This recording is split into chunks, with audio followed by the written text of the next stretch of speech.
Hello दोस्तों, आपका स्वागत है हमारे चैनल चैंपियन जैद पर। मैं हूं आपका दोस्त मोहम्मद जैद। और दोस्तों आज हम लोग लाइन एंड प्लेन का 4th लेक्चर लेकर आ चुके हैं। लास्ट के 3 लेक्चर्स में हम लोगों ने सब कुछ स्टडी कर लिया लाइन के बारे में। ठीक है, तो लाइन बेसिकली बहुत ही ज़्यादा आसान है। उसमें हमें कुछ कुछ इक्वेशंस पता रहनी चाहिए लाइन की। एक इक्वेशन तब जब एक पॉइंट से पास हो और एक वेक्टर के पैरेलल हो, और दूसरी इक्वेशन तब जब 2 पॉइंट से पास हो। उसके बाद डिस्टेंस बिटवीन स्क्यू लाइन्स हमें पता होना चाहिए, a2 - a1 dot b1 cross b2 का कैप। और फुट ऑफ परपेंडिकुलर का तो एक मैकेनिकल वे है, एक मैनुअल वे है, तो वो वे हम लोगों को बस किसी तरीके से पता रहना चाहिए कि बेसिकली सॉल्विंग कैसे करते हैं। ठीक है, अगर इतनी जानकारी हमारे पास है तो हम लोग लाइन को निपटा सकते हैं। लेकिन प्लेन में जो कंसेप्ट है ना वो बहुत सारे हैं, प्लेन में कंसेप्ट भरपूर है। तो इसलिए प्लेन का जो 6.3, 6.4 और मिसलेनियस 6b है वो पूरा बेस्ड है प्लेन पे। तो इसीलिए हम लोग प्लेन को स्टडी तो करेंगे, प्रॉपरली ही स्टडी करेंगे, टेंशन मत लो। लेकिन थोड़े ज़्यादा लेक्चर्स इसमें लगेंगे। कैसे? 6.4 तो एक लेक्चर में होगा, 6.3 शायद 2 लेक्चर में होगा। वैसे तो अब आप थंबनेल पे देख सकते हो कि इसमें मैंने सिर्फ कंसेप्ट बताए या कंसेप्ट के साथ एक्सरसाइज भी कराई है। वरना तो शायद टारगेट यही है कि आज सिर्फ कंसेप्ट ही हो पाएगा, क्योंकि इसमें कंसेप्ट्स बहुत सारे हैं। ठीक है, सबसे पहले तो डेफिनेशन से भाई प्लेन क्या होता है, फिर प्लेन के इक्वेशंस इसमें कई टाइप के हैं। इसमें 3 पॉइंट फॉर्म भी है। अब तक हम 1 पॉइंट फॉर्म, 2 पॉइंट फॉर्म ही पढ़ते थे। 1 पॉइंट फॉर्म मतलब वही कि एक फिक्स्ड पॉइंट से पास हो रहा है और कोई एक वेक्टर के पैरेलल है, ऐसा।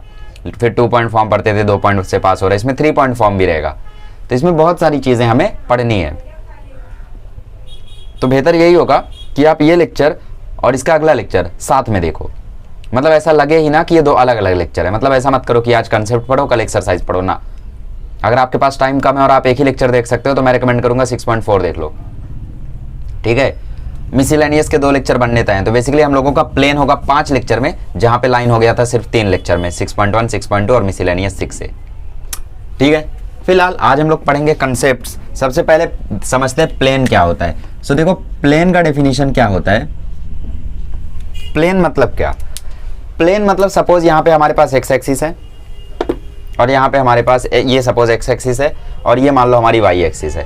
ठीक है, वैसे तो इस केस में हम लोग एक्स को ऊपर, सॉरी जेड को ऊपर, वाई को इधर और एक्स को पीछे मानते हैं। लेकिन थोड़ी देर के लिए अज्यूम कर लो कि ये हमारे पास एक्स वाई एक्सिस का कॉम्बिनेशन है। ये तुम्हारा एक्स एक्सिस है और ये तुम्हारा वाई एक्सिस है। क्लियर? अगर कोई पॉइंट यहाँ पर लाई करेगा, तो अगर कोई पॉइंट इस एक्सिस पर लाई करेगा तो इसे हम बोलेंगे point lies in x axis. ठीक है, अगर कोई पॉइंट यहाँ लाई करेगा तो इसे हम क्या बोलेंगे? Point lies on Y axis.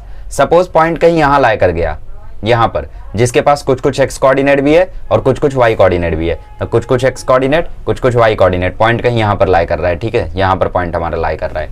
तो जब पॉइंट यहाँ पर लाई करेगा तो इसे हम बोलेंगे ये लाई कर रहा है एक्स वाई प्लेन में। कहाँ पर लाई कर रहा है? ये लाई कर रहा है एक्स वाई प्लेन में। ठीक है, ठीक है, तो इसे हम बोलते हैं प्लेन। प्लेन मतलब क्या? बेसिकली एक्सिस के कॉम्बिनेशंस। ठीक है, जैसे जेड एक्सिस में लाई कर रहा है कोई पॉइंट। ठीक है, जेड एक्सिस पे कोई पॉइंट लाई कर रहा है, तो सपोज जेड एक्सिस हो गई ये तुम्हारी, तो ये लाई कर रहा है सपोज यहाँ, पॉइंट हमारा कहीं यहाँ पर लाई कर रहा है। ठीक है, पॉइंट हमारा कहीं यहाँ पर लाई कर रहा है, तो इसे हम बोलेंगे ये लाई कर रहा है कहाँ पर? ये लाई कर रहा है जेड एक्सिस पर। लेकिन हमारा पॉइंट सपोज यहाँ लाई कर गया, तो अगर हमारा पॉइंट यहाँ पर लाई कर गया तो इसके पास कुछ कुछ जेड कोऑर्डिनेट भी है और कुछ कुछ वाई कोऑर्डिनेट भी है, तो इसे हम बोलेंगे ये लाई कर रहा है वाई जेड प्लेन में। तो बेसिकली ये सब प्लेन होता है। ठीक है, और इसमें जो हम लोग स्टडी करने वाले हैं उसमें हम लोग स्टडी ऐसे करेंगे कि सपोज कोई लाइन है जो एंटायरली उस प्लेन पर प्रेजेंट है। जैसे अब तक क्या होता था, अब तक हमारी लाइन कुछ कुछ पॉइंट से पास होती थी, फिर कुछ कुछ पॉइंट से पास होती थी, ऐसा हमारा इक्वेशन बनता था। लेकिन अब जो हम स्टडी करेंगे उसमें हमारी जो लाइन होगी वो पर्टिकुलरली सिर्फ उस प्लेन पे लाई करेगी, प्लेन पे ही लाई करेगी। समझ नहीं पा रहे हो आप? देखो सपोज ये आपका प्लेन है। अब देखो 2D में तो समझा नहीं पाऊंगा मैं। ठीक है, मान लो ये आपका प्लेन है। ठीक है, अब जो आपकी लाइन है ना वो इस पर ऐसे लाई करेगी। मतलब सपोज ये आपका एक्स वाई एक्सिस है, ये आपका एक्स वाई एक्सिस है। मान लो पीछे जेड एक्सिस भी है। ठीक है, इधर इधर जेड एक्सिस भी आप लोगों का है। तो ये जो आपका एक्स वाई है, ठीक है, मान लो जो लाइन है वो यहाँ पर लाई कर रही है, यहाँ पर वो लाइन ऐसे ऐसे नहीं जा रही है। ठीक है, जैसे ऐसे नहीं जा रही, वो इस प्लेन पर लाई कर रही है। तो जब लाइन यहाँ पर लाई करेगी तो उसकी हम लोग स्टडी इस केस में करने वाले, इस पर्टिकुलर एक्सरसाइज में। तो यहाँ पे डेफिनेशन में वही लिखा है, a plane is a surface such that line joining 2 points lies entirely on it. Plane can be determined by this this this this. देखो बेसिकली प्लेन का डेफिनेशन यहाँ पे क्या लिखा है? A plane is a surface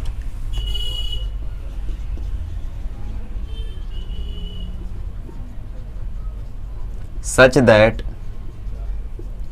the line joining two points lies entirely on it, ठीक है। मतलब बेसिकली लाइन उससे पास वास नहीं होती, बेसिकली लाइन उसी पर लाई करती है। तो प्लेन का बेसिक डेफिनेशन तो समझ में आ ही गया होगा कि जैसे मैंने बोला कि सपोज ये एक्स वाई प्लेन है, ठीक है, कोई पॉइंट यहाँ पर लाई कर रहा है तो उस पॉइंट को हम बोलेंगे एक्स वाई प्लेन पर लाई कर रहा है। तो वैसे ही पॉइंट की जगह अगर यहाँ पे कोई लाइन लाई कर जाए तो उसे बोलेंगे एक्स वाई प्लेन में वो लाइन लाई कर रही है। तो बेसिकली यही चीज़ यहाँ पे इस डेफिनेशन में फॉर्मल वे में बोला है, तो ये लिख लो बस, इसकी कुछ खासा ज़रूरत नहीं है, ठीक है। Entirely on it, okay. तो हम लोग इस केस में क्या करने वाले हैं, प्लेन के बारे में स्टडी करने वाले हैं, ओके। तो सबसे पहले शुरू करते हैं इक्वेशन ऑफ प्लेन से, ठीक है। बेसिक इक्वेशन देखते हैं, फिर 2 पॉइंट फॉर्म देखते हैं, फिर 3 पॉइंट फॉर्म देखते हैं, और उसके साथ ही में हम लोग कार्टेशियन फॉर्म भी देखेंगे। बहुत सारी चीज़ें हैं यार, एक एक करके सब कुछ देखते हैं, ठीक है। पहले देखते हैं equation of plane normal form. आइए सबसे पहले देखते हैं वेक्टर इक्वेशन।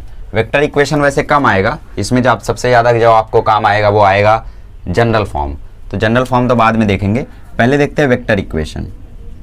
बहुत ही आसान है, कुछ भी भारी नहीं है, बस मेरे साथ समझते जाना भाइयों, ठीक है। जो जो मैं बता रहा हूँ मेरे साथ समझते जाना चीज़ों को बस, ठीक है। तो सबसे पहले प्लेन का डेफिनेशन समझ में आ गया। प्लेन मतलब ऐसा पॉइंट जहाँ पे ऐसा एक सरफेस जहाँ पे लाइन पूरी की पूरी लाई करती हो, ठीक है। तो मैंने लाइन की जगह आपको पॉइंट का एग्जांपल दे दिया था। पॉइंट आई थिंक ज़्यादा समझ में आया होगा कि अगर कोई पॉइंट यहाँ पर लाई कर रहा है तो उसके पास कुछ वाई कोऑर्डिनेट कुछ एक्स कोऑर्डिनेट भी होगा, तो बोलेंगे ये पॉइंट जहाँ पे लाई कर रहा है उस सरफेस को बोलेंगे एक्स वाई प्लेन। ये पॉइंट जिस सरफेस पे लाई कर रहा है उससे हम बोलेंगे एक्स वाई प्लेन।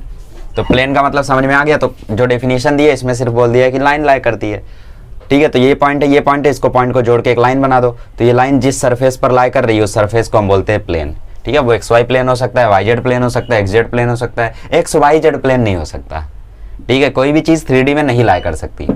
जो लाइन है वो 3D में कैसे लाई कर सकती है? कर सकती है क्या? आप लाई कर सकते हो 3D में, क्योंकि आपके पास हाइट भी है, विड्थ भी है, और ये भी है, क्या बोलते हैं इसको, ब्रेथ, ठीक है। लेंथ भी है, ब्रेथ भी है, और थिकनेस भी है, दोनों तीनों चीज़ें हैं। तो आप लाई कर सकते हो, लेकिन लाइन नहीं लाई कर सकती क्योंकि लाइन के पास थिकनेस नहीं होती। अच्छा बकवास छोड़ो, वेक्टर इक्वेशन कैसे आता है इसका देखो। इसमें सबसे पहले ना ये सपोज आपका प्लेन हो गया। प्लेन को हम लोग देखो ऐसे ही दिखा पाएंगे, इतना बजट नहीं है अपना कि एनिमेशन बना पाए, ठीक है। तो अपना बजट यार 0 रुपीज़ है, तो 0 रुपीज़ के हिसाब से 2 रुपये का लोन लेके इंक खरीदते हैं, उसके बाद आपको बताते हैं। तो ये हम लोगों का प्लेन है सपोज। प्लेन मतलब अब ये कोई भी प्लेन हो सकता है, ठीक है। मतलब देखो मैंने क्या बनाया यहाँ पे, मैंने क्या बनाया देखो।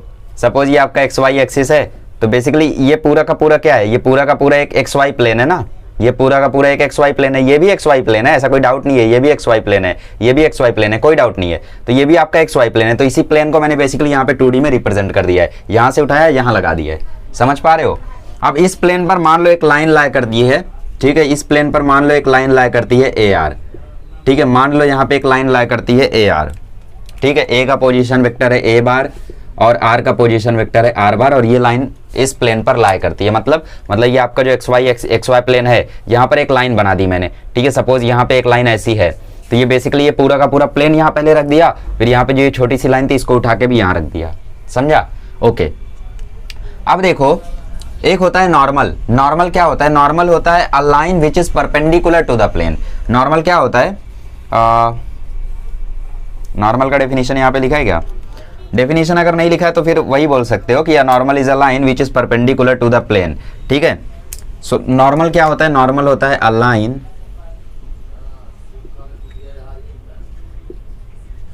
विच is perpendicular to the plane. तो इस प्लेन के परपेंडिकुलर जो हम लाइन बनाते हैं उसे क्या बोलते हैं? हम नॉर्मल बोलते हैं, ठीक है। तो मान लो यहाँ पे जो ये हमारा प्लेन है, इसके परपेंडिकुलर लाइन सपोज यहाँ से गई है। प्लेन नॉर्मल को हम लोग हमेशा डिफाइन करते हैं एन बार से, ठीक है। एन बार से, एन कैप से नहीं, आई एम सॉरी, एन बार से, ठीक है। और हमें ज़रूरत यहाँ पे क्या होती है? यहाँ पे हमें कभी भी इक्वेशन लिखने के लिए 2 चीज़ों की ज़रूरत होती है। एक फिक्स्ड पॉइंट ए की, आर बार तो एक ऐसा पॉइंट है जो लाइन पर कहीं भी लाई कर सकता है। जैसे पिछले केस में आर बार था ना, पैरामीटर है, मतलब आर बार को यहाँ कर दोगे तो इसकी वैल्यू चेंज हो जाएगी, आर बार को यहाँ कर दोगे तो इसकी वैल्यू चेंज हो जाएगी। मतलब बेसिकली ये X Y Z variable point है आर बार, और ए बार जो है वो फिक्स्ड पॉइंट है। मतलब ये आपको दिया रहेगा। बेसिकली बोल सकते हो कि ए बार पासिंग पॉइंट है और आर बार वेरिएबल पॉइंट है, तो आर बार को एक्स वाई जेड ही रखोगे, ए बार जो है वो पासिंग पॉइंट है, और जो एन बार है उसके डायरेक्शन की हमें जरूरत है। क्यों? क्योंकि हमें निकालना इस प्लेन का इक्वेशन। तो प्लेन के इक्वेशन में नॉर्मल का सिर्फ इतना कंट्रीब्यूशन है कि हमें नॉर्मल के डायरेक्शन की जरूरत है। क्यों पता है? ताकि हम लोग जब इस लाइन का डॉट प्रोडक्ट कर देंगे नॉर्मल के साथ, ये लाइन और नॉर्मल परपेंडिकुलर है। आप बोलोगे कैसे? हमें तो नहीं लग रहा है भैया, 3D में है वो, ध्यान से देखो। देखो फिर से दिखाता हूं, ये आपका सपोज एक्स वाई प्लेन हो गया, इसलिए मैंने बोला 2 लेक्चर बनाना पड़ेगा। देखो टाइम ज्यादा जा रहा है ना, तो 2 लेक्चर बनाना ही पड़ेगा। बेसिक कंसेप्ट ही पढ़ाऊंगा सिर्फ आज के लेक्चर में, ठीक है। सपोज ये तुम्हारा एक्स वाई प्लेन था, तो इस पे जो नॉर्मल जाएगा वो नॉर्मल कैसे जाएगा? ये नॉर्मल ऐसे जाएगा, राइट, ये नॉर्मल ऐसे जाएगा परपेंडिकुलर, और जो तुम्हारी लाइन है वो ऐसी है। तो लाइन ऐसी है और नॉर्मल ऐसा है, तो मैंने जो लाइन बनाई है वो तो टेढ़ी बनाई है, तो मैंने लाइन टेढ़ी नहीं बनाई, मैंने लाइन ऐसी बना दी है, ठीक है, मैंने लाइन ऐसी बना दी है। तो बेसिकली अगर लाइन ऐसे भी होती है तो क्या फर्क पड़ता है? अगर लाइन ऐसे भी होगी तो भी जो नॉर्मल होगा वो तो परपेंडिकुलर ही कहलाएगा ना। अरे भाई सपोज लाइन ऐसे है, बट यहाँ पे जो नॉर्मल है वो तो ऐसा है, जो नॉर्मल आ रहा है वो तो ऐसा आ रहा है ना। तो बेसिकली इसको कितना भी टेढ़ा सीधा कर दो, बट नॉर्मल तो परपेंडिकुलर ही रहेगा ना। अरे भाई जैसे तुमने यहाँ पे ये लाइन ऐसे रखी है और ये बनाया, ये परपेंडिकुलर है, ठीक है। अब तुम इसको घुमा रहे हो, नीचे वाले पॉइंट को घुमा रहे हो, क्या परपेंडिकुलर वाला एंगल चेंज हो रहा है? नहीं ना, ये तो अभी भी परपेंडिकुलर है। तो वैसे इस लाइन को तुम ऐसे बनाओ, ऐसे बनाओ, ऐसे बनाओ, वो हमेशा परपेंडिकुलर होगा। समझ पा रहे हो यार? फील समझ पा रहे हो क्या? समझ पा रहे हो मैं क्या बोल रहा हूँ? देखो फिर से बताता हूँ। I am trying my best to explain you. If you are not understanding then try again. देखो रिवर्स करके समझने की कोशिश करो, बट समझो, क्योंकि ये चैप्टर जिसने नहीं समझा उसकी हालत खराब, और ये चैप्टर जैसा मैं समझा दे रहा हूँ वैसा मुझे नहीं लगता है किसी और ने एमएच बोर्ड के लेक्चर्स में पढ़ाया होगा ऐसा, ठीक है। आई एम रियली, मतलब मुझे पूरा यकीन है यार कि किसी ने ऐसा पढ़ाया नहीं होगा पूरे यूट्यूब पर, ठीक है। घमंड में नहीं बोल रहा हूँ और इगोइस्टिक वे में भी नहीं बोल रहा हूँ, बट ऐसा बोल रहा हूँ कि बेस्ट कोशिश कर रहा हूँ, ठीक है। देखो सपोज ये आपका एक्स वाई प्लेन है, और ये एक्स वाई प्लेन पे जो आपका लाइन है वो यहाँ पर एक पॉइंट है, यहाँ पर एक पॉइंट है, तो आपकी लाइन कुछ ऐसी है। तो आपकी लाइन टेढ़ी है, जैसा आप देख सकते हो यहाँ पे लाइन टेढ़ी है। मैं क्या एक्सप्लेन करने की कोशिश कर रहा हूँ? मैं ये एक्सप्लेन करने की कोशिश कर रहा हूँ कि कुछ लोग बोल रहे हैं ये लाइन तो टेढ़ी है और ये तो सीधा है, तो एंगल 90 डिग्री कैसे बन रहा है? मैं उनको एक्सप्लेन करने की कोशिश कर रहा हूँ कि यहाँ पे जो प्रतिबिंब है, सॉरी, यहाँ पे जो इमेज है, यहाँ पे जो चित्र है, उस इमेज का सेंस क्या है। तो ये तुम्हारा एक्स वाई प्लेन है, ये रहा एक्स वाई प्लेन। अब जो तुम्हारी लाइन है वो ऐसे टेढ़ी गई है ना, तो ये सपोज टेढ़ी लाइन मैंने बना दी, ठीक है, टेढ़ी लाइन यहाँ पे हो गई, तो ये हमारी टेढ़ी लाइन हो गई, तो ये हो गई हमारी टेढ़ी लाइन। अब जो ये एन बार है वो बेसिकली इस एक्स वाई प्लेन के परपेंडिकुलर है, तो एक्स वाई प्लेन के जो परपेंडिकुलर आएगा वो ऐसे आएगा ना, एक्स वाई प्लेन के परपेंडिकुलर जो वेक्टर आएगा वो ऐसे आएगा ना। तो बेसिकली लाइन भले टेढ़ी है लेकिन ये तो इसके परपेंडिकुलर ही कहलाएगा ना, तो इसीलिए इसके और लाइन के बीच में एंगल 90 डिग्री होगा। अब जो लोग नहीं समझ पाए उन्हें दोबारा बता दूं, देखो ये और ये परपेंडिकुलर है, तो अब मैं क्या कर रहा हूं? इस लाइन को टेढ़ा कर रहा हूं। चलो मैंने इस लाइन को टेढ़ा कर दिया, अभी भी परपेंडिकुलर है, तो बेसिकली वही चीज तो है ये, मतलब बेसिकली ये तो परपेंडिकुलर ही रहेगा, बस लाइन को मैं घुमा रहा हूं ना, तो उससे कोई फर्क पड़ेगा क्या? लाइन को मैं रोटेट कर रहा हूं, मैं क्या कर रहा हूं? मैं लाइन को रोटेट कर रहा हूं, ठीक है, तो इससे कोई फर्क थोड़ी पड़ेगा।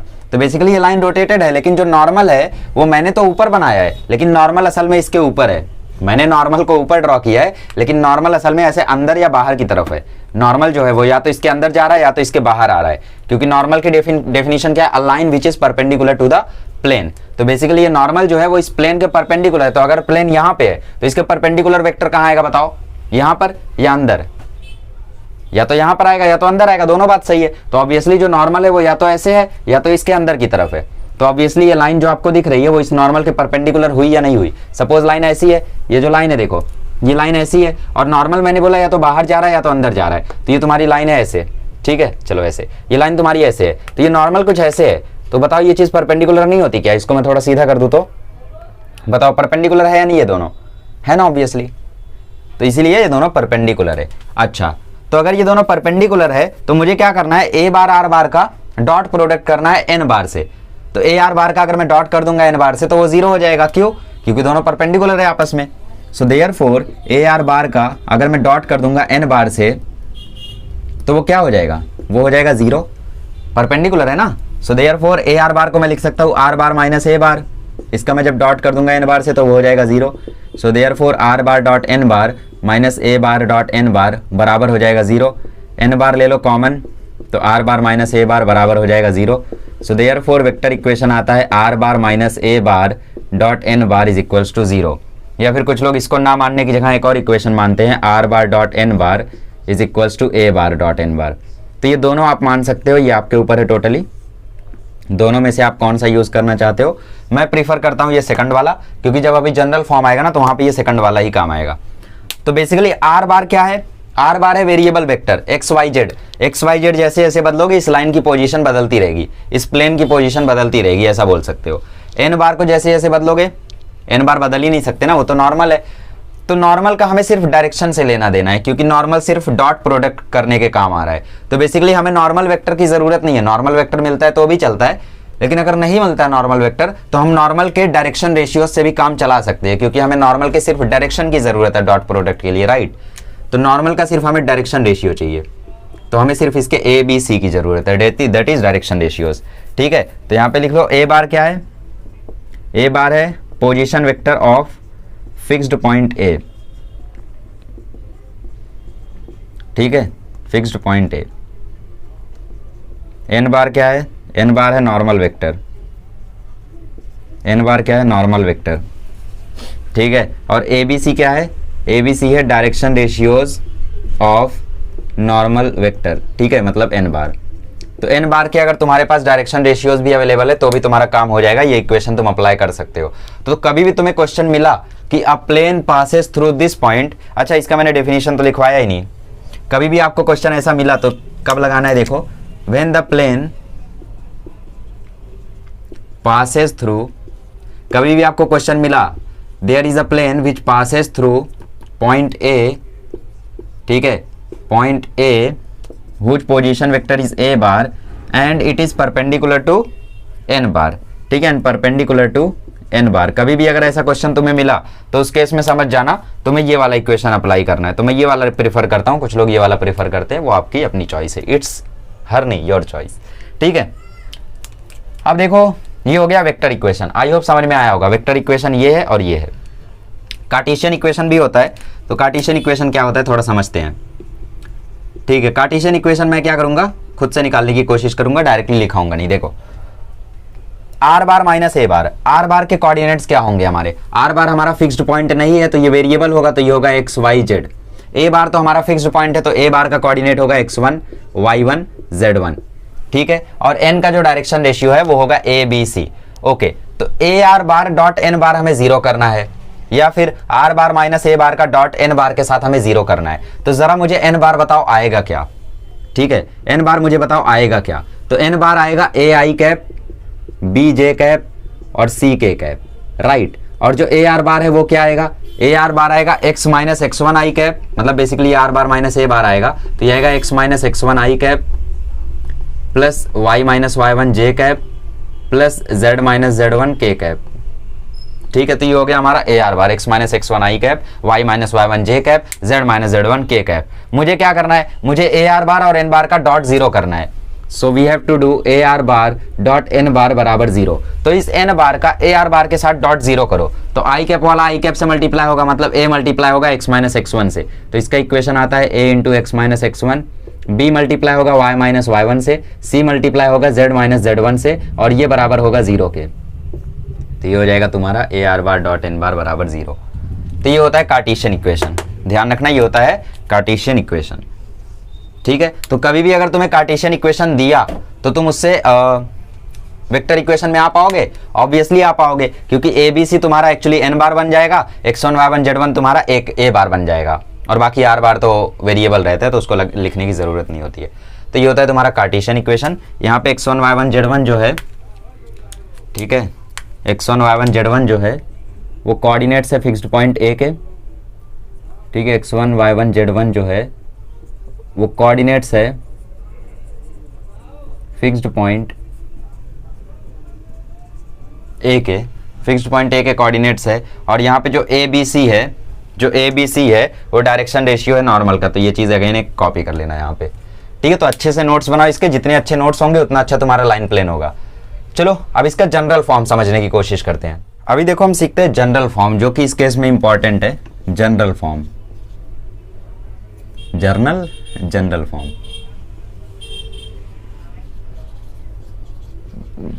देखो बेसिकली होता क्या था, हमारा are bar dot N bar जो था वो इक्वल था ए बार डॉट एन बार के, और a times x minus x one plus b times y minus Y one plus c times z minus z one जो था वो इक्वल था 0 के। ये था हमारा कार्टेशियन फॉर्म, ये था हमारा वेक्टर फॉर्म। ठीक है, कब? जब वेक्टर जो प्लेन है एक फिक्स्ड पॉइंट ए से पास हो और एन बार के परपेंडिकुलर हो तब। आइए जनरल फॉर्म देखते हैं। सो जनरल फॉर्म क्या होता है, हम क्या करते हैं, ए बार डॉट एन बार जो आएगा वो बेसिकली एक नंबर आएगा। क्यों? क्योंकि ए बार की वैल्यूज फिक्स हैं, x1 y1 z1, वो कुछ कुछ होगा 2, 3, 4, 1, 2, 3 ऐसा कुछ तो होगा ए बार। ठीक है, क्योंकि ए बार फिक्स्ड पॉइंट है तो वो तुम्हें क्वेश्चन में गिवन होगा, और जो एन बार है उसका भी डायरेक्शन रेशियो तुम्हें गिवन होगा। तो बेसिकली ए बार डॉट एन बार की जो वैल्यू है वो एक नंबर आएगा। तो हम लोग जनरल फॉर्म में ये मान लेते हैं कि भैया r bar dot N bar equal है किसी पी के, where p is equals to a bar dot N bar. तो करना कुछ नहीं होता है, कुछ नहीं करना है, बस इतना करना है। ठीक है, कुछ नहीं करना है, बस इतना करना है कि ए बार डॉट एन बार को पी से रिप्लेस कर देना है। तो ये जनरल फॉर्म कहला जाता है। बड़ी बात नहीं है ना, नॉट अ बिग डील। अच्छा, यहां पे क्यों नहीं चेंज कर देते फिर? यहाँ पे आर बार जो है वो एक वेरिएबल है ना, आर तो हमेशा एक्स वाई जेड ही रहेगा, तो उसको तुम हटा ही नहीं सकते, स्केलर कभी आ ही नहीं सकता, तो इसीलिए उसको नहीं हटा सकते। तो जनरल फॉर्म का जो वेक्टर इक्वेशन होता है वो कुछ इस प्रकार का होता है। ठीक है, वेक्टर इक्वेशन जो होता है जनरल फॉर्म का वो कुछ इस प्रकार होता है। ऐसे ही अगर कार्टेशियन फॉर्म बताऊं तो जो कार्टेशियन फॉर्म होता है वो क्या होता है, मैंने बोला आर बार वेरिएबल पॉइंट है, मतलब आर बार होगा एक्स आई कैप, वाई जे कैप और जेड के कैप। ठीक है, और जो एन बार है वो तो डायरेक्शन रेशियोज होगा, मतलब ये होगा a i cap plus b j cap plus c k cap. Right, तो अब इन दोनों का डॉट कर दो, इन दोनों का डॉट करोगे तो X into A X A, Y into B Y B, Z into C Z C is equals to क्या, पी। तो इस एक्स ए को मैं लिख देता हूँ ए एक्स, वाई बी को लिख देता हूँ बी वाई, जेड सी को लिख देता हूँ सी जेड, चैंपियन जेड, और पी को यहाँ पे लेकर आता हूँ तो माइनस पी बराबर 0। अब इस माइनस पी को अच्छा नहीं लग रहा है ना, ए बी सी, यहाँ पे डी आना चाहिए था, तो इस माइनस पी को मैं रिप्लेस कर दूंगा डी से। सो देयरफॉर हमारा जो जनरल फॉर्म आ जाता है कार्टेशियन का वो आ जाता है a x plus b y plus c z plus d बराबर 0, where d is equals to minus p. तो यार यहाँ पे कुछ नहीं होता है, बस यहाँ पे क्रेडिट्स लिए जाते हैं। ठीक है, एक्चुअली इसका रोल अहम है, जब हम क्वेश्चन करेंगे ना तो इसका रोल समझ में आएगा आपको क्या था। बेसिकली आपको क्वेश्चंस में क्या होगा, जो प्लेन का इक्वेशन है ना वो डायरेक्टली नहीं दिया होगा, आपको आर बार के बगल में एक वेक्टर लिखा होगा और साइड में एक स्केलर लिखा होगा, मतलब पी लिखा होगा, तो तुम्हें उसे कंपेयर करके ए बार खुद से कैलकुलेट करना पड़ेगा। क्वेश्चन जब करोगे तो समझ में आएगा कि ये फालतू चीज नहीं कर रहे हैं हम, ये जरूरी ही चीज है। तो अभी तक मैंने जितना समझाया वो मेमोराइज हुआ क्या? प्लेन का इक्वेशन होता है a x plus b y plus champion z plus d बराबर 0 और r bar dot N bar बराबर पी। ठीक है, ये मत याद करो, तुम ये याद करो, ये याद करो, यहां तक आराम से पहुंच जाओगे या नहीं? डेरिवेशन से पहुंच ही जाओगे। R bar dot N bar की value obviously a x plus b y plus c z आनी है। ठीक है, और पी को यहां ले आओगे तो माइनस पी होगा, उस माइनस पी को हमने डी अज्यूम कर लिया। राइट, तो ये हो गया आपका कौन सा फॉर्म, ये हो गया आपका कार्टेशियन फॉर्म। ठीक है, और वेक्टर फॉर्म किस फॉर्म का, जनरल फॉर्म का। ओके, अगला मेथड देखते हैं जिसमें हमारा फॉर्म है vector equation when a line passes through, when a plane passes through 2 vector 2 points and a fixed point, नहीं 2 line and a fixed point. चलो देखते हैं, अगला इक्वेशन देखते हैं, फिलहाल ये याद कर लो। चलिए अब नई चीज सीखते हैं, नई चीज है हमारी 2 vector and a point form. ये क्या चीज है भाई, 2 vector and point form.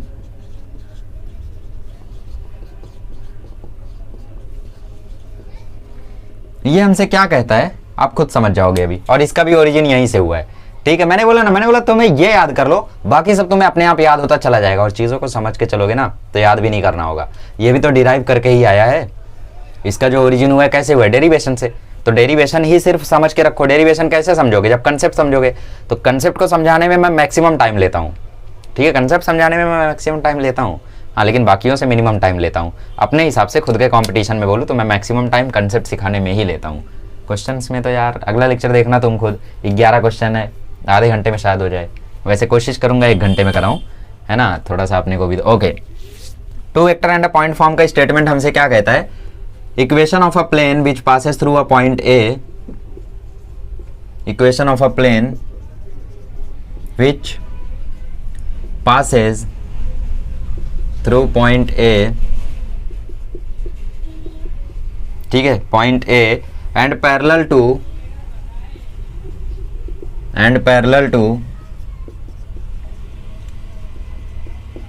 Non zero and, अब इसको समझाने में भी देखो, non zero and non collinear vectors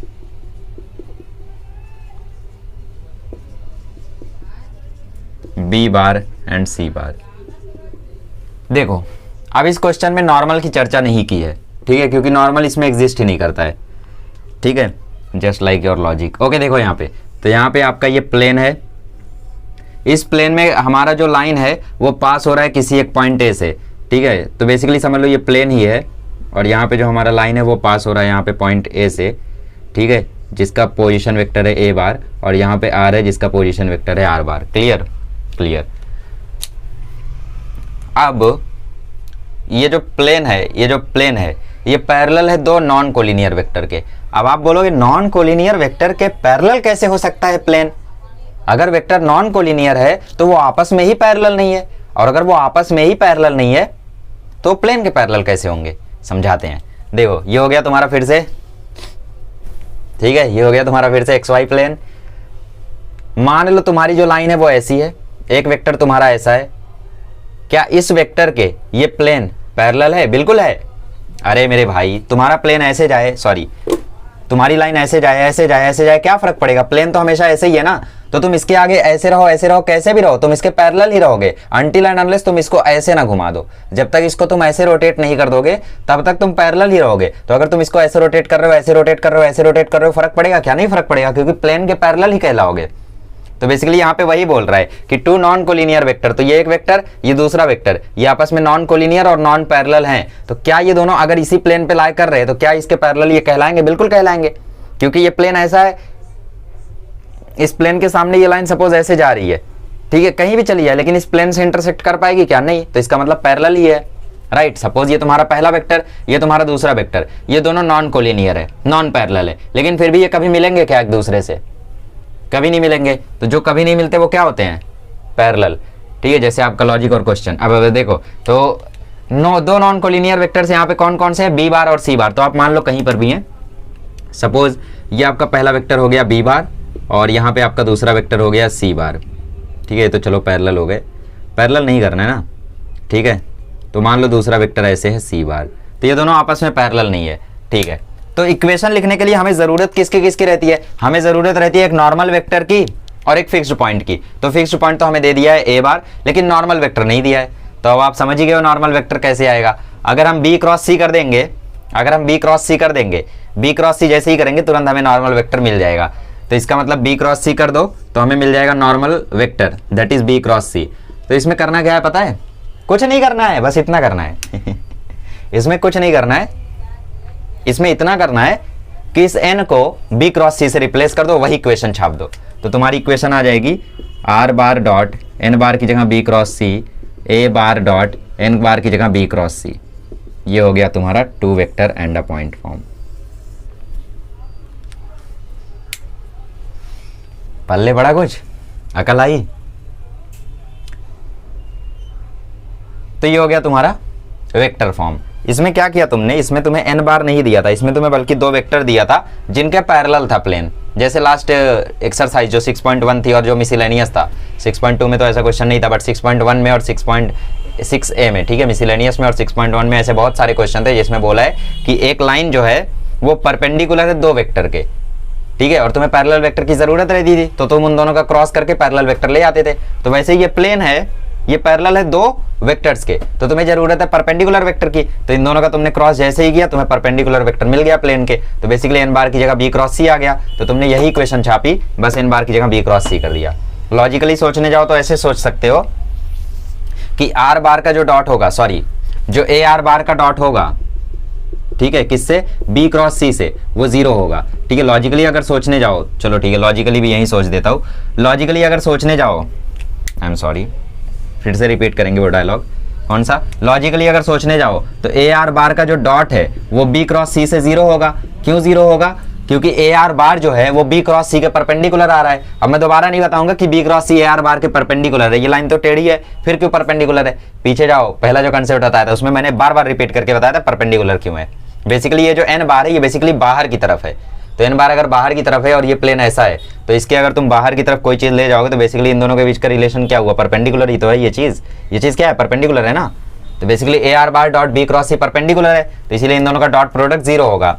तो ए आर बार को तुमने लिख दिया आर बार माइनस ए बार, ठीक है, डॉट बी क्रॉस सी बराबर क्या हो गया 0। सो देयरफॉर आर बार के साथ छापोगे तो ये आएगा r bar dot B cross c, ठीक है, और इस माइनस के साथ छापोगे तो ये आएगा minus a dot B cross c बराबर में क्या आएगा 0।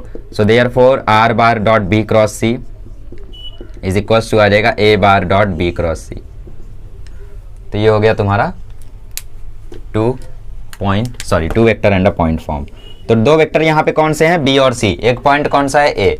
अच्छा, तो इसका कार्टेशियन फॉर्म बता सकते हो, कार्टेशियन फॉर्म अगर तुम 5.5 नहीं भूले हो और मिसलेनियस नहीं भूले हो वेक्टर्स का, तो तुम यहाँ पे ध्यान से देख के बता सकते हो कि बेसिकली जो ये चीज लिखी हुई है, ये लिखा हुआ है स्केलर ट्रिपल प्रोडक्ट। ये लिखा क्या है, box product, scalar triple product. और स्केलर ट्रिपल प्रोडक्ट हम कैसे फाइंड करते हैं, स्केलर ट्रिपल प्रोडक्ट को फाइंड करने का तरीका होता है, स्केलर प्रोडक्ट को फाइंड करने का तरीका होता है डिटर्मिनेंट से। सो डिटर्मिनेंट में सबसे पहले यहाँ पर क्या आता है, पहले रो में आते हैं एलिमेंट्स पहले वेक्टर के। तो पहला वेक्टर है ए आर बार, तो ए आर बार के एलिमेंट्स क्या होंगे, आर बार माइनस ए बार। तो ए बार सपोज यहाँ पे है x1 i cap plus y1 j cap plus z1 k cap. तो x1 i cap, y1 j cap, z1 k cap. जो b बार है वो मान लो x2 आई कैप, y2 जे कैप, ठीक है, और z2 के कैप है। और जो c बार है वो तुम्हारा x3 आई कैप प्लस y3 जे कैप प्लस z3 के कैप है। तो तुम्हें ए आर बार का डॉट बी क्रॉस सी से 0 करना है। तो ए आर बार के एलिमेंट्स आएंगे आर बार माइनस ए बार। तो आर बार क्या है, आर बार तो वेरिएबल वेक्टर है, मतलब आर बार है एक्स आई कैप, वाई जे कैप और जेड के कैप, ठीक है, ठीक है। तो ए आर बार के एलिमेंट्स क्या आ जाएंगे, सॉरी आर बार माइनस ए बार के एलिमेंट्स क्या आ जाएंगे, आर बार माइनस ए बार निकाल लो। तो आर बार माइनस ए बार निकालोगे तो आई का आई के साथ तो x minus x1 i cap plus y minus y1 j cap plus z minus z1 k cap. तो बेसिकली ये तुम्हारा are bar minus A bar आएगा। तो बेसिकली डिटर्मिनेंट में पहले बॉक्स में क्या आएगा, पहले रो में क्या आएगा, आर बार माइनस ए बार। तो आर बार माइनस ए बार के एलिमेंट्स है x minus x1, Y minus y1 और z माइनस z1, ठीक है। फिर एलिमेंट कौन सा है, बी बार। तो बी बार क्या है तुम्हारा x2 y2 z2। तो यहाँ पे आ जाएगा x2 y2 z2 ना, हाँ सही है, कोई दिक्कत नहीं है। और तीसरे में आ जाएगा x3 y3 z3 और इसकी वैल्यू क्या है 0। तो इज इक्वल्स टू 0। इसका एक और तरीका था समझने का, ध्यान से देखो तो a are bar, B bar, c bar तीनों के तीनों एक ही प्लेन में लाई कर रहे हैं। और अगर तीनों के तीनों एक ही प्लेन में लाई कर रहे हैं तो ये कोप्लेनर हो गए। और जब भी वेक्टर्स कोप्लेनर होते हैं तो उनका बॉक्स प्रोडक्ट 0 होता है। तो उनका बॉक्स प्रोडक्ट 0 होता है, उनका बॉक्स प्रोडक्ट 0 होता है। ऐसे भी समझ सकते हो अगर फील लिया है तुमने। तो फील नहीं लिया तो रो रहे होगे घर पे बैठ के, ठीक है। मतलब जब मैं पढ़ रहा था अपने टाइम पे 12th में, मेरे बैच के ऑलमोस्ट हर एक स्टूडेंट ने 2-3 को छोड़ के, मतलब उसमें मैं भी था जिन्होंने ठीक है मतलब अच्छा काम किया था, बाकी जो 2-3 को छोड़ के मतलब मुझे भी छोड़ के बाकी लोग जो थे वो ये चैप्टर छोड़ के गए थे और इस चैप्टर ने उन्हें एग्जाम में छोड़ दिया। भर के क्वेश्चन आया इससे, अपन मस्त सॉल्व कर गया, अपने को सब पता था, मस्त पढ़ाया था सर ने हमें। मतलब फर्स्ट टाइम जो सर ने पढ़ाया था उनसे तो कुछ नहीं समझा था खास, लेकिन जब सेकंड टाइम अशरफ सर ने पढ़ाया था सो इट वाज लाइक मतलब चलो छोड़ो। तो बेसिकली 3 वेक्टर एक ही प्लेन में, मतलब ए आर बार एक ही प्लेन में, बी बार एक ही प्लेन में, सी बार एक ही प्लेन में। तो इन तीनों वेक्टर का जो scalar triple product box product आएगा वो 0 आएगा, ठीक है। तो ए आर बार मतलब x minus x1, y minus y1, z minus z1, B bar मतलब x2 y2 z2, सी बार मतलब x3 y3 z3। तो ये तुम्हारा 0 आएगा। अब देखो बी बार कभी कभी तुम्हें ए बी बार के टर्म्स में दे देगा, बी बार कभी कभी तुम्हें ए बी बार के टर्म्स में दे देगा। तो उसमें क्या करोगे फिर तुम x2 माइनस x1 करोगे, y2 माइनस y1 करोगे, मतलब वेक्टर को बना लोगे ना उसके हिसाब से, समझ रहे हो ना। अभी तो तुम्हें बी बार डायरेक्टली दिया हुआ था। अच्छा एक और चीज, जब वेक्टर्स कोप्लेनर होते हैं तो उन्हें हम लोग लीनियर कॉम्बिनेशन में रिप्रेजेंट कर पाते हैं। तो इसमें एक और फॉर्म होता है दैट इज पैरामेट्रिक फॉर्म। अगर तुमने वेक्टर ढंग से पढ़ा है तो आज का लेक्चर एकदम स्वर्ग की तरह लग रहा होगा, मतलब मजा आ रहा होगा स्वर्ग की तरह, राइट, नर्क नहीं हो रहा होगा तुम्हारा। सो पैरामेट्रिक फॉर्म इसमें यह कहता है कि अगर ये तीनों वेक्टर कोप्लेनर है, ऑब्वियसली तीनों वेक्टर कोप्लेनर है, तो इसका मतलब जो आर बार है उसको हम लिख सकते हैं, मतलब बेसिकली जो ए आर बार है इसको हम लिख सकते हैं linear combination of these 2 vectors, मतलब lambda b bar plus mu c bar. जब वेक्टर्स कोप्लेनर होते हैं तो उनको हम लीनियर कॉम्बिनेशन में रिप्रेजेंट कर पाते हैं ना, तो उसी रिप्रेजेंटेशन को इसमें बोलते हैं parametric form. A are bar को तुम लिख दोगे further r bar minus A bar is equal to lambda b bar plus mu c bar. अब इस ए बार को वहां भेज दो। So basically r bar is equal to आता है a bar plus lambda b bar plus mu c bar. तो इस प्लेन के इक्वेशन को लिखने का 3 तरीका है। पहला तरीका तो है वेक्टर फॉर्म, ठीक है। रट्टा मत मारो कुछ भी मेरे भाइयों, प्लीज रट्टा मत मारो, आपको मैं तरीका बता रहा हूं तो तरीका मेमोराइज करो। यही इक्वेशन क्यों आई, यही बॉक्स प्रोडक्ट क्यों आया, यही पैरामीट्रिक फॉर्म क्यों आया, हर एक का एक्सप्लेनेशन दिया मैंने। यही इक्वेशन क्यों आई, क्योंकि a are bar b cross c के परपेंडिकुलर था, तो उनका डॉट प्रोडक्ट जीरो किया, डिराइव करके यहां तक पहुंचा। अब तीनों एक ही प्लेन में, तो इनका बॉक्स प्रोडक्ट जीरो होगा, तो ये आ गया। या फिर ये चीज जीरो है तो इनका बॉक्स प्रोडक्ट ऐसे ही लिखोगे तो ये चीज जीरो हो गई। या फिर ये कोप्लेनर है तो लीनियर कॉम्बिनेशन में हम लोग लिख सकते हैं किसको, A R bar B bar और सी बार को। तो ए आर बार को मैंने लिख दिया lambda b bar plus mu c bar. So a are bar हो गया r bar minus A bar equal to lambda b bar plus mu c bar. So r bar आ गया a bar plus lambda b bar plus mu c bar. Clear. इसमें b bar c bar क्या है, 2 non collinear vector. A bar क्या है, position vector of a fixed point. चलो मैं लिख देता हूं यहां पे ये भी चीज। सो बेसिकली पॉइंट्स लिख लो।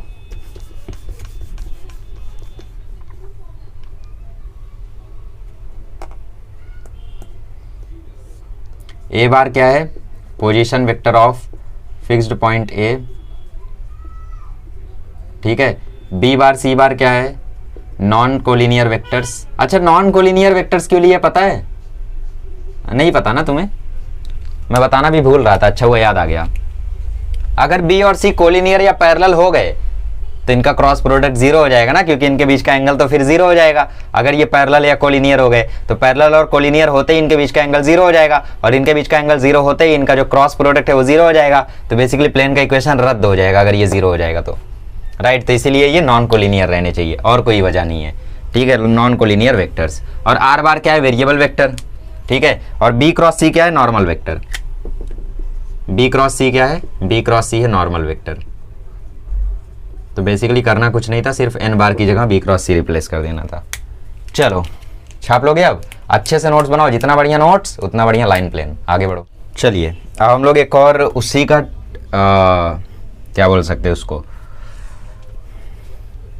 उसी का एक कजिन टाइप हम लोग डिस्कस करेंगे, जो हम लोगों ने थोड़ी देर पहले सीखा, ठीक है। उसके लिए एक वर्ड होता है, वो मुझे आ नहीं रहा इस समय, ठीक है। जो भी है, तो उसी का हम लोग एक नेक्स्ट फॉर्म देखेंगे, अपडेटेड वर्जन अब हम लोग देखेंगे उसी फॉर्मूले का जो हम लोगों ने थोड़ी देर पहले डिस्कस किया। कौन सा, 2 vector and a point form. अब हम लोग देखेंगे 3 पॉइंट फॉर्म, ठीक है। 3 पॉइंट फॉर्म, 3 पॉइंट फॉर्म हमसे क्या कहता है, let a plane passes through point A whose position vector is A bar, point B whose position vector is B bar, and C whose position vector is C bar। ठीक है, यहां से suppose हम लोगों का प्लेन पास हो रहा है, तो इस केस में हम लोग प्लेन का इक्वेशन किस प्रकार लिख पाएंगे, हमें जरूरत किसकी, हमें जरूरत एक नॉर्मल वेक्टर की और एक फिक्स्ड पॉइंट की। तो फिक्स्ड पॉइंट यहाँ पे तीनों है, ए बी सी, कोई भी ले लो आपकी मर्जी है। तो देखो सपोज तुम्हारा जो प्लेन है वो यहाँ पर है, ठीक है, और यहाँ पे ए बी सी इन तीनों को मान लो कुछ कुछ। ए बार मान लो x1 i कैप है, y1 j कैप है और z1 k कैप है। बी बार मान लो x2 i कैप है, y2 j कैप है और z2 k कैप है। सी बार मान लो x3 i कैप है, y3 j कैप है और z3 k कैप है। ठीक है, ये हो गया तुम्हारा ए बी सी। तो प्लेन जो है वो ये तीनों पॉइंट से पास हो रहा है। तो मान लो तुम्हारा ए यहाँ है, ये हो गया ए बार, ये बी जो है वो तुम्हारा यहाँ है, ये हो गया बी बार, सी जो है वो तुम्हारा यहाँ है, ये हो गया सी बार, और सपोज आर जो है तुम्हारा वो कहीं यहाँ पर है, आर बार। ठीक है, ठीक है, वेक्टर्स बना दो। वेक्टर्स बनाओगे तो वेक्टर्स क्या क्या बनेंगे, ए से बी ज्वाइन कर दो तो ये हो गया ए बी बार, ए से आर ज्वाइन कर दो ये हो गया ए आर बार, ए से सी ज्वाइन कर दो ये हो गया ए सी बार। ठीक है, तो ये हो गया ए बी बार, ये हो गया ए आर बार, ये हो गया ए सी बार। तो पिछली बार जैसे हम लोगों ने बी और सी का क्रॉस करके उसको नॉर्मल वेक्टर बोला था, वैसे ही इस बार हम लोग ए बी और ए सी का क्रॉस करके इसे नॉर्मल वेक्टर बोल देंगे। क्यों? क्योंकि ए आर बार भी इसी प्लेन में है, ए सी बार भी इसी प्लेन में है, ए बी बार भी इसी प्लेन में है। तो ए बी क्रॉस ए सी अगर मैं कर दूं तो मुझे क्या मिल जाएगा, मुझे नॉर्मल वेक्टर मिल जाएगा। तो A B cross A R कर दो ना, ए आर के साथ हम लोग क्रॉस कर नहीं सकते। क्यों पता है? क्योंकि आर जो है वो वेरिएबल वेक्टर है, एक्स वाई जेड की वैल्यू उसमें कोई फिक्स्ड नहीं है, राइट। तो फिक्स्ड पॉइंट से करोगे तो ज़्यादा बेटर रहेगा, तो फॉर्मूला आएगा वही बेटर रहेगा बेसिकली। ए आर बार से क्रॉस करके कुछ नहीं मिलेगा तुम्हें, एक्स वाई जेड के टर्म में दो दो इक्वेशन मिल जाएगी, कोई सेंस नहीं रहेगा। तो इसीलिए जो पता है ए बी सी पता है ना, तो ए बी सी का क्रॉस करो। तो ए बी क्रॉस ए सी जैसे ही करोगे, देखो ए बी क्रॉस ए सी करते ही बाहर की तरफ एक वेक्टर तुम्हें मिल जाएगा और वही होगा तुम्हारा नॉर्मल वेक्टर। तो ये बाहर की तरफ क्रॉस करते ही तुम्हें एक वेक्टर मिला नॉर्मल वेक्टर, जो कि है ए बी क्रॉस ए सी, ठीक है। और इस A B cross A c के ए आर बार परपेंडिकुलर है, a are bar a B cross A c के परपेंडिकुलर है। तो अगर a are bar a B cross A c के परपेंडिकुलर है तो इनका डॉट प्रोडक्ट आ जाएगा 0। Since A are bar is perpendicular A B cross A C, therefore A are bar का जो डॉट होगा A B bar cross A c बार से वो आ जाएगा 0। तो ए आर बार को फिर तुम चेंज कर दो, तो ये ए आर बार हो गया आर बार माइनस ए बार, ये हो गया A B bar cross A c बार, ठीक है, और इज इक्वल्स टू आ गया 0। So therefore r bar dot a B bar cross A c bar is equals to आ जाएगा a bar dot a B bar cross A c बार।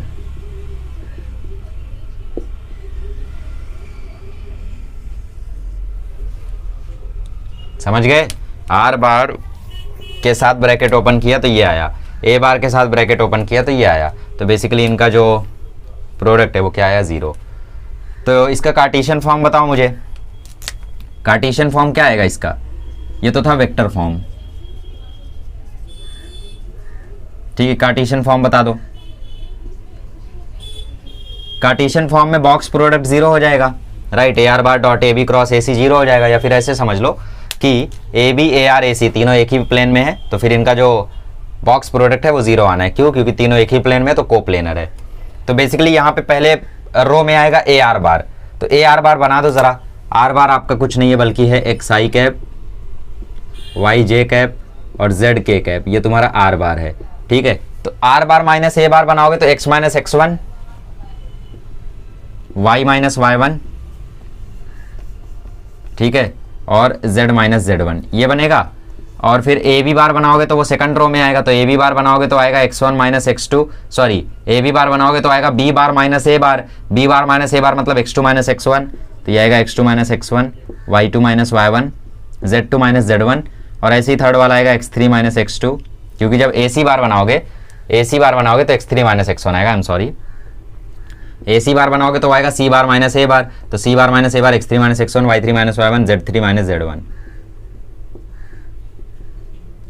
ठीक है। और ये किसके इक्वल है? ये इक्वल है 0 के, दैट्स इट। तो ये हो गया कार्टेशियन फॉर्म। पैरामेट्रिक फॉर्म भी बता दो। तो पैरामेट्रिक फॉर्म मतलब क्या? मतलब इसको तुम लीनियर कॉम्बिनेशन में रिप्रेजेंट कर दो 3 वेक्टर के। तो बेसिकली तुम ए आर बार को लिख सकते हो lambda times a B bar plus mu times a c bar, तीनों एक ही प्लेन में ना, तीनों को प्लेनर है, तो बेसिकली ऐसा तुम कर सकते हो। ओके, तो ये पिछले वाले का ही थोड़ा सा अपग्रेडेड वर्जन है। पिछली बार कैसा था? तुम्हें वेक्टर डायरेक्टली दे दिया था ना, बी बार तुम्हें डायरेक्टली दे दिया था, सी बार तुम्हें डायरेक्टली दे दिया था। अब की बार वैसा ना बोल के इसमें बोल दिया कि वेक्टर जो प्लेन है वो 3 पॉइंट से पास हो रहा है। तो प्लेन अगर 3 पॉइंट से पास हो रहा है तो भी हमने वही खेला किया है, बस A B bar A c बार खुद से बनाया है। तो वही चीज़ है, अपडेट होती जा रही है, अपडेट होती जा रही है, अपडेट होती जा रही है। अब सबसे इंपॉर्टेंट आ रहा है नॉर्मल फॉर्म, ठीक है। नॉर्मल फॉर्म जो है वो सबसे ज़्यादा इंपॉर्टेंट है। तो चलो सीखते हैं नॉर्मल फॉर्म। आइए तो सेकंड लास्ट कंसेप्ट सीखते हैं, that is very important, normal form. तो नॉर्मल फॉर्म के ही क्वेश्चंस आपको मैक्सिमम मिलेंगे टेक्स्ट बुक में, लेकिन मैंने आपको हथियार सारे दे दिए हैं, शस्त्र सारे रखो, काम भले सिर्फ सुई ही आए, क्योंकि जो समझदार होते हैं ना तलवार से काम नहीं चलाते, वो सुई से काम चला लेते हैं, राइट। और यही आपको भी करना चाहिए। जब क्वेश्चन आसानी से हो तो उसे आसानी से ही करो, क्या ज़रूरत है लंबा मेथड लगाने की, मार्क्स ले एक्स्ट्रा। हाँ यार, बोर्ड्स में तो ये भी लफड़ा है, चलो छोड़ो। नॉर्मल फॉर्म, नॉर्मल फॉर्म क्या कहता है कि मान लो जो तुम्हारा नॉर्मल है ना वो ओरिजिन से ड्रॉ किया गया है एक प्लेन पर। तो मान लो ये तुम्हारा एक्स वाई जेड एक्सिस है, ये जेड एक्सिस, ये वाई एक्सिस और ये एक्स एक्सिस, ये तुम्हारा ओरिजिन है, ओरिजिन। और इस ओरिजिन से ड्रॉ किया है तुमने नॉर्मल, ठीक है। नॉर्मल तुमने ड्रॉ किया है एक प्लेन पर, मान लो जो तुम्हारा प्लेन है वो कहीं यहाँ पर लाई कर रहा है, ठीक है, ये तुम्हारा प्लेन है, और यहाँ से तुमने ड्रॉ किया है एक नॉर्मल, ठीक है, एन। तो बेसिकली ये जो ओ एन बार है वो क्या है? वो तुम्हारा नॉर्मल है एन बार, ठीक है। और मान लो जो लेंथ है ओ एन की वो लेंथ है पी, मतलब ओ एन का जो मैग्नीट्यूड है वो है पी, ठीक है, ओके। और यहाँ पे तुम्हारा आर बार है, ठीक है, बेसिकली यहाँ पे पॉइंट आर है, तो ये हो गया तुम्हारा are bar, that is are बार, ठीक है। और अगर ये दोनों एक दूसरे से ज्वाइन हो रहे तो तीसरे को भी कर ही देना चाहिए। सो देयरफॉर ये आ जाएगा एन आर बार। अच्छा, अब जरा एक चीज यहाँ पे ध्यान से समझने की कोशिश करो। अगर ओ एन की लेंथ जो है वो पी है और ओ एन बार जो है वो एन बार है, ठीक है। ओ एन जो है वो नॉर्मल वेक्टर है, तो क्या मैं ओ एन बार को एन बार की जगह पी डॉट एन कैप लिख सकता हूं? ओ एन बार को, ठीक है, ओ एन बार को एन बार की जगह पी डॉट एन कैप लिख सकता हूं? बोलो बोलो बोलो। पर ऐसा लिखना क्यों है? क्योंकि हम लोग इस इक्वेशन को सिंप्लीफाई करना चाहते हैं। एन बार लिखेंगे तो सिंप्लीफाई नहीं होगा और नॉर्मल फॉर्म नहीं बनेगा, ठीक है। बट ऐसा कर देंगे तो बहुत सारे काम हमारे आसान हो जाएंगे, इसलिए। तो ओ एन की लेंथ क्या है? पी, और ओ एन क्या है? Normal vector. तो अगर मैं ओ एन बार लिखना चाहता हूं तो मैं इसकी लेंथ को इसके डायरेक्शन से मल्टीप्लाई कर देता हूं। तो इसका डायरेक्शन क्या है? इसका डायरेक्शन है एन कैप, तो इसका डायरेक्शन एन कैप को मैं इसकी लेंथ से मल्टीप्लाई कर दूंगा तो मुझे ये वेक्टर मिल जाएगा ओ एन बार। तो बेसिकली इसका मैग्नीट्यूड इनटू इसका डायरेक्शन बराबर पूरा वेक्टर, मैग्नीट्यूड डायरेक्शन पूरा वेक्टर, मैग्नीट्यूड डायरेक्शन पूरा वेक्टर। तो ये हो गया O N bar, that is P dot N cap. Clear? Clear. अब एक बात आपको यहां पे समझनी है कि ये जो प्लेन है ये इस नॉर्मल के परपेंडिकुलर है, मतलब एन आर बार का जो डॉट प्रोडक्ट होगा ओ एन बार से वो क्या होगा? जीरो होगा, ठीक है। So therefore n r bar dot o N bar जो होगा वो जीरो होगा। तो एन आर बार आ जाएगा आर बार माइनस एन बार, ठीक है। चलो, तो एन आर बार में हम लोग आर बार माइनस एन बार और ओ एन बार हमारा हो गया पी डॉट एन कैप बराबर हो जाएगा जीरो, ठीक है। ठीक है, ठीक है। और इस एन बार को मैं again P dot N cap लिख देता हूं। इस एन बार को मैं again P dot N cap लिख देता हूं, क्योंकि बेसिकली जो एन आर बार है वो आर बार माइनस एन बार है और आर बार इसी ओ एन बार के ही इक्वल है। तो ये मैंने लिख दिया P dot N cap again, dot P dot N cap is equal to zero. So therefore यहाँ पे ब्रैकेट ओपन करो तो पहले आर का मल्टीप्लीकेशन इससे, तो ये आ जाएगा R dot P dot N cap minus P square dot N cap is equal to zero, ठीक है। अब यहाँ पे देखो दो दो पी पी आ रहा है, तो ये पी से एक पी उड़ा दो, तो ये आ जाएगा R bar dot N cap minus P dot N cap कितना होता है? 1 होता है। किसी भी यूनिट का आप सेल्फ डॉट प्रोडक्ट करोगे तो उसकी वैल्यू 1 आएगी। सो इसकी वैल्यू आ गई 1 बराबर 0। सो देयरफॉर जो R bar dot N cap की वैल्यू है वो आ जाएगी पी। ये हो गया हमारा equation of plane in the normal form. N cap क्या है? Unit vector in the direction of normal. P क्या है? Length of perpendicular. पी क्या है? Length of perpendicular drawn from origin to the plane, ठीक है। पी क्या है? Length of perpendicular. कभी भी आपको पूछे कि अगर ये नॉर्मल का इक्वेशन ऐसा है और पता करो फिर कि लेंथ ऑफ परपेंडिकुलर क्या होगा प्लेन तक, तो तुम्हें क्या करना है? उस नॉर्मल के इक्वेशन को किसी तरीके से नॉर्मल फॉर्म में लेकर आ जाना है। तो नॉर्मल फॉर्म में तुम कैसे लाओगे? इस एन बार को एन कैप बना देना बस, मतलब इस एन बार के मैग्नीट्यूड से उसे डिवाइड कर देना, तुरंत आ जाएगा इसका नॉर्मल फॉर्म। और जैसे ही नॉर्मल फॉर्म आएगा तुरंत आरएचएस में बन जाएगा लेंथ ऑफ परपेंडिकुलर, ठीक है। तो पी बार क्या है? पी क्या है यहाँ पे? Length of. तो पी क्या हो गया तुम्हारा? पी हो गया length of perpendicular drawn from origin to the plane. और एन कैप क्या हो गया? एन कैप हो गया unit vector in direction of normal. तो नॉर्मल के डायरेक्शन में जो यूनिट वेक्टर है वो हो जाएगा एन कैप। सो देखो यहाँ पे ये तो समझ में आया आपको कि हमने डेरिवेशन कैसे किया। तो are bar dot N cap बराबर पी आया। अब देखो इसके क्वेश्चंस कैसे आएंगे। आपको नॉर्मल का कोई भी एक इक्वेशन दिया रहेगा, R bar dot 2i cap 3j cap 4k cap is equal to 14, ऐसा कुछ दिया है सपोज, ठीक है। सपोज आपको दिया है R bar dot 3i cap plus 4j cap is equal to 10। आपको दिया है कि the equation of normal is this, find the distance of perpendicular from origin to the plane, find the length of perpendicular drawn from origin to the plane, ऐसा question आपसे पूछा और ये आपको नॉर्मल का इक्वेशन दिया हुआ है। तुम्हें क्या करना है इस केस में? तुम्हें इस एन बार को, ये क्या है? ये एन बार, तुम्हें इस एन बार को एन कैप में कन्वर्ट करना रहेगा। तो बेसिकली इसका मैग्नीट्यूड से डिवाइड कर दो। इसका मैग्नीट्यूड क्या आ रहा है? 9 + 16 25 का रूट 5, तो इसका मैग्नीट्यूड आ रहा है 5। तो तुम्हें करना कुछ नहीं है, दोनों साइड 5 से डिवाइड कर देना है और इस साइड जैसे ही 5 से डिवाइड करोगे आंसर आ जाएगा 2।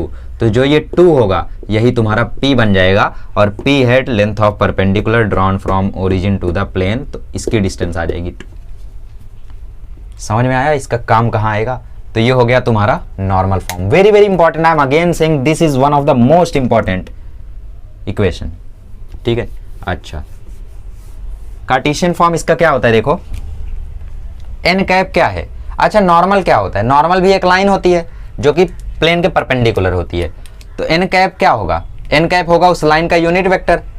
तो किसी भी लाइन के पास उसका डायरेक्शन कोसाइन होता है, और डायरेक्शन कोसाइन को अगर हम यूनिट वेक्टर में लिखना चाहें तो कैसे लिख सकते हैं, हम लोग लिख सकते हैं N cap is equals to L I cap plus M J cap plus N के कैप, ऐसा लिख सकते हैं ना। किसी भी यूनिट वेक्टर को अगर हम लिखना चाहें in terms of direction cosine तो उसको हम एल आई कैप एम जे कैप एन के कैप लिख सकते हैं, बहुत पहले से लिखते आए हैं। तो अगर आपको कभी कार्टेशियन इक्वेशन लिखना हो तो एन बार को इसमें कन्वर्ट कर लो, सो कार्टेशियन फॉर्म आ जाएगा इस एन कैप का डॉट आर से। आर क्या है, बेसिकली आर है तुम्हारा एक्स आई कैप वाई जे कैप जेड के कैप। आर क्या है, तुम्हारा वेरिएबल वेक्टर है। तो इसका डॉट इससे जब करोगे तो ये आएगा एक्सएल मतलब L X M Y N Z is equals to 0, ठीक है। अब तुम अच्छे से जानते हो कि एल जो होता है वो होता है a x upon under root A square B square C square, और जो एम होता है वो होता है बी वाई, ठीक है। एम होता है बी अपॉन अंडर रूट ए स्क्वायर बी स्क्वायर सी, जानते हो ना डायरेक्शन रेशियो और डायरेक्शन कोसाइन के बीच का रिलेशन, तो वही बता रहा था मैं। तो ये होता है Cartesian form is equals to P है ना, तो इज इक्वल्स टू पी है, 0 नहीं। तो ये हो गया तुम्हारा Cartesian form of a plane. तो नॉर्मल फॉर्म का कार्टेशियन फॉर्म ये होता है, अच्छे से याद रखो, बहुत काम आएगा ये, ठीक है। तो ये हो गया कार्टेशियन फॉर्म। कभी भी अगर कार्टेशियन फॉर्म में आपको दिया हो और आपसे बोले कि इसका नॉर्मल फॉर्म में कन्वर्जन करो, कैसे करोगे, पी को पी की जगह रख दोगे, इससे एक वेक्टर बनाओगे, एल एम एन से जो वेक्टर बनेगा उसका तुम आर बार के साथ यहाँ पे लिख दोगे, आर बार डॉट एल आई कैप एम जे कैप एन के cap is equals to p, तो तुम्हारे पास रहेगा ही। तो इस तरीके से कन्वर्जन कर सकते हो। तो ये होता है कार्टेशियन फॉर्म। अब देखो यहाँ पे बोले there are two planes at a distance p units from origin having n cap as unit vector namely r bar dot n cap. देखो एक तो n कैप आपका जो है, एक तो जो परपेंडिकुलर डिस्टेंस है जो p है वो ये डायरेक्शन में आ गया, तो क्या सेम टू सेम केस इसके पीछे भी पॉसिबल होगा, बिल्कुल होगा। तो इसीलिए कभी भी आप लोगों को अगर वो दो प्लेन्स पूछ ले जिन पे यूनिट ओरिजिन से लेके नॉर्मल की जो डिस्टेंस है वो p है, ऐसे दो प्लेन कभी भी आपको पूछ ले तो इस p को प्लस माइनस p में कन्वर्ट कर देना। बेसिकली p क्या है, distance from this to this. तो अगर पीछे की तरफ जाओगे तो भी ये सेम केस रिपीट होगा, ठीक है। तो इसको तुम माइनस p के भी फॉर्म में लिख सकते हो। तो कभी भी अगर तुम्हें दो प्लेन्स को रिप्रेजेंट करना है तो टेक्स्ट बुक में रिमार्क करके दिया है। सो अगर तुम्हें टू प्लेन्स को, वैसे जरूरी नहीं है, किसी क्वेश्चन में यूज नहीं हुआ है, तो उस केस में तुम r bar dot n cap को प्लस माइनस p करके लिख सकते हो, ठीक है। तो ये हो गया तुम्हारा ये फॉर्म, ठीक है। तो जो भी है अब, तो ये हो गई हमारी सारी चीज़ें। अब बचता है family of plane, that is intersection of two plane, very चिंदी चीज़। तो जल्दी से इसको करके हटाते हैं। चलो, तो फैमिली ऑफ प्लेन से दो चीज़ और देख लो। एक होता है इंटरसेप्ट फॉर्म।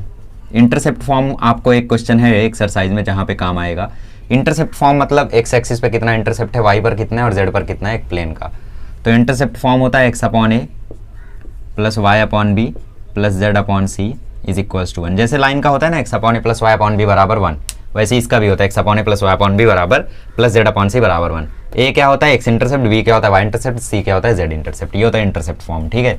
ए क्या एक्स इंटरसेप्ट, बी क्या वाई इंटरसेप्ट, सी क्या जेड इंटरसेप्ट, ओके। और बताओ क्या हाल चाल है। Equation of parallel planes. कभी भी तुम्हें एक प्लेन दिया है और उसके पैरेलल तुम्हें दूसरा प्लेन सोचना है, कैसे सोचोगे। ये तो वैसे जेई वेई में काम आता है, इक्वेशन ऑफ पैरेलल प्लेन्स। ये टेक्स्ट बुक में भी नहीं दिया है शायद, पता नहीं। अगर तुम्हें एक प्लेन दिया है और उसके पैरेलल तुम्हें दूसरा प्लेन सोचना है तो तुम्हें क्या करना है। अगर सपोज तुम्हें जो प्लेन दिया है वो दिया है a x plus b y plus c z plus d बराबर 0, ठीक है, और इसके पैरेलल तुम्हें दूसरा प्लेन सोचना है, तो तुम्हें बस इतना करना है कि सबको सेम रखना है, a x plus b y plus c z इसको सेम रखना है, बस डी को बदल देना है। तो ये डी था तो इसको D2 कर दो, तो ये D1 हो गया। तो बेसिकली ये दोनों प्लेन्स आपस में पैरेलल हैं, ठीक है। ये दोनों प्लेन्स आपस में पैरेलल कहलाएंगे, क्यों, क्योंकि इनका ए बी सी सेम है। ए बी सी सेम रहेगा, सिर्फ डी अलग हो जाएगा जब पैरेलल प्लेन्स होंगे तब, ठीक है। मतलब प्लेन जब पैरेलल रहेंगे तो उसमें ए बी सी तो सेम रहेगा, बस डी अलग रहेगा। तो ये हो गया इक्वेशन ऑफ पैरेलल प्लेन, ये हो गया इंटरसेप्ट फॉर्म। अब आते हैं फैमिली ऑफ प्लेन्स पे।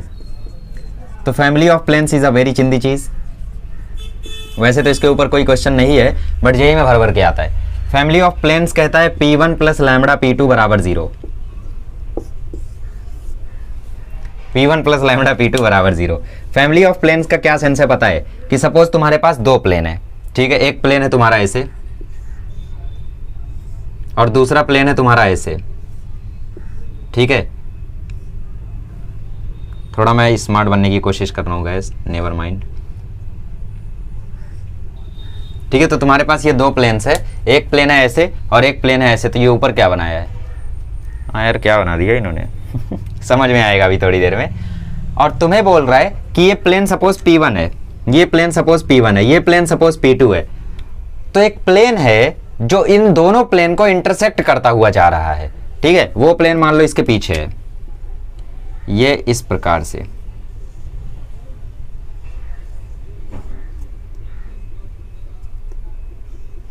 वो प्लेन जो है वो इन दोनों प्लेन को इंटरसेक्ट करता हुआ जा रहा है। तो उसका इक्वेशन क्या आएगा, ये तुमसे क्वेश्चन में पूछेगा। तो उसका जो इक्वेशन आएगा ना वो इक्वल होगा P1 प्लस लैम्बडा P2 बराबर 0 के। ये क्या बोल रहे हो, कुछ समझ में ही नहीं आ रहा है मुझे। P1 प्लस लैम्बडा P2 बराबर 0, P1 प्लस लैम्बडा P2 बराबर 0, ठीक है। तो ये हो गया P1 प्लस लैम्बडा P2 बराबर 0। तो क्या करना है तुम्हें, प्लेन 1 का इक्वेशन तुम्हें दिया होगा उसको यहाँ लिखो, प्लेन 2 का इक्वेशन तुम्हें दिया होगा उसको यहाँ पे लिखो। अब लैम्बडा निकालने के लिए तुम्हें कोई ना कोई कंडीशन बोल देगा। सपोज बोल दिया प्लेन पास हो रहा है 2, 3, 4 से, तो XYZ की जगह 2, 3, 4 डाल देना। XYZ की जगह जैसे ही 2, 3, 4 डालोगे तुरंत तुम्हें लैम्बडा मिल जाएगा, और लैम्बडा को फिर यहाँ रीसब्स्टिट्यूट कर देना। जब लैम्बडा को यहाँ रीसब्स्टिट्यूट कर दोगे तो P1 P2 को लैम्बडा के साथ जोड़ देना। इनको जोड़ के जो इक्वेशन मिलेगा वही इक्वेशन होगा उस प्लेन का जो इस दोनों प्लेन को काटता हुआ जा रहा है।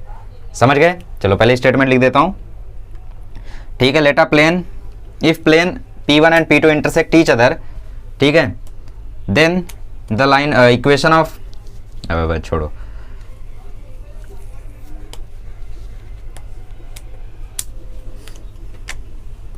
Late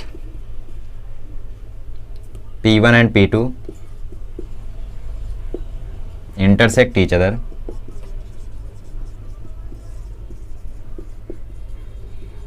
then equation of plane passing through line of intersection is given by। तो बेसिकली अगर P1 P2 दो प्लेन्स है जो आपस में इंटरसेक्ट हो रहे हैं तो इनके लाइन ऑफ इंटरसेक्शन से, बेसिकली जब दो लाइन इंटरसेक्ट करती है तो एक पॉइंट बनता है, ठीक है। सपोज ये पहली लाइन है और ये दूसरी लाइन है, तो जब दो लाइन इंटरसेक्ट करती है तो एक पॉइंट बनता है। लेकिन जब दो प्लेन इंटरसेक्ट करते हैं तो लाइन बनती है। मतलब सपोज ये तुम्हारा एक प्लेन है और ये तुम्हारा दूसरा प्लेन है, तो ये दोनों प्लेन जब आपस में इंटरसेक्ट करेंगे, सपोज ये पहला प्लेन है ये दूसरा प्लेन है, तो ये दो प्लेन आपस में इंटरसेक्ट जब करेंगे तो बेसिकली यहाँ पे तुम ध्यान से देखो तो ऐसी एक लाइन बन रही है इनके इंटरसेक्शन पे। चलो यहाँ से देखो, ये तुम्हारा पहला प्लेन, ये तुम्हारा दूसरा प्लेन, ये दोनों प्लेन आपस में इंटरसेक्ट किए। सपोज एक प्लेन ऐसा, ये दोनों प्लेन आपस में इंटरसेक्ट किए, तो इनके इंटरसेक्शन पे पॉइंट नहीं बना, इनके इंटरसेक्शन पे पॉइंट नहीं बना, ध्यान से देख रहे हो। इनके इंटरसेक्शन पे बनी है लाइन, कौन सी? ये वाली। इमेजिनेशन है टोपी लेवल। तो इसको बोलते हैं हम लोग लाइन ऑफ इंटरसेक्शन। जब दो लाइन इंटरसेक्ट करे तो पॉइंट बनता है, लेकिन जब दो प्लेन इंटरसेक्ट करते हैं तो लाइन बनता है। जैसे जब दो छोटे बच्चे लड़ाई करते हैं तो गालियां होती है, लेकिन जब दो लीजेंड्स लड़ाई करते हैं तब, चलो बहुत ही घटिया एग्जांपल, मुझे कुछ सूझा नहीं, ओके है। तो दो प्लेन जब भी इंटरसेक्ट करते हैं तो एक लाइन बनती है, तो उस लाइन से पास होने वाले प्लेन का इक्वेशन जो है वो होता है P1 प्लस लैम्बडा P2 बराबर 0। तो बेसिकली ये पूरा का पूरा एक तीसरा प्लेन है P3 है, जिसका equation P1 plus lambda P2 बराबर 0 आएगा। तो तुम्हें P1 दिया रहेगा, सपोज ये दिया हुआ है, P2 तुम्हें दिया रहेगा, सपोज ये दिया हुआ है। लैम्बडा निकालने के लिए एक कंडीशन दी रहेगी कि मान लो प्लेन पास हो रहा है यहाँ से, या फिर एक और कंडीशन दे सकता है कि मान लो कुछ कुछ तो दिया रहेगा, ठीक है। ऐसे क्वेश्चन मुझे ज़्यादा याद नहीं आ रहे, तो एक पास होने वाला तो एक बेस्ट एग्जांपल है कि सपोज प्लेन पास हो रहा है 2, 3, 4 से, तो तुम XYZ की जगह 2, 3, 4 डाल दोगे, डी तो दिया ही रहेगा, तो उसको सॉल्व करके लैम्बडा की कुछ वैल्यू आएगी। अब लैम्बडा को दोबारा तुम रीसब्स्टिट्यूट कर दोगे इसी इक्वेशन में और दोनों इक्वेशन जोड़ दोगे, तो दोनों इक्वेशन जोड़ने के बाद तुम्हें एक फाइनल इक्वेशन मिलेगा जो कि होगा उस प्लेन का इक्वेशन जो इन दोनों प्लेन के लाइन ऑफ इंटरसेक्शन से पास हो रहा होगा। So this is it guys, आज का सारा कंसेप्ट हम लोगों का खत्म हुआ। इसके आगे एक्सरसाइज के 11 क्वेश्चन है, यूं ही हो जाएंगे। और फिर 6.4 बड़ा ही छोटा है, मतलब क्वेश्चन वाइज छोटा है, क्वेश्चन तो उसमें सिर्फ 4 है ना, क्वेश्चन 5 है आई गेस। ओके, तो 5 questions are there in 6.4 and we will do it for sure. बहुत ही आसान है। अगले लेक्चर में हम लोग एक्सरसाइज 6.3 तो कंप्लीट कर लेंगे, बट अगले के अगले लेक्चर में 6.4 में कंसेप्ट बहुत कम है। एंगल बिटवीन प्लेन एकदम चिंदी है, डिस्टेंस बिटवीन प्लेन एकदम चिंदी है, angle between line and plane एकदम चिंदी है, ठीक है, distance of point from plane है वो भी एकदम चिंदी है। बस इतनी चीज़ें, तो उन कंसेप्ट को बताने में 10 मिनट जाएगा, 20 मिनट जाएगा या 30 मिनट जाएगा, फिर उन 5 क्वेश्चन को करने में 20 मिनट जाएगा, तो खत्म है प्लेन भी। ठीक है, चलिए मिलते हैं अगले लेक्चर में। अगले लेक्चर में सॉल्व करेंगे एक्सरसाइज 6.3। चलिए मिलते हैं अगले लेक्चर में। Thank you so much.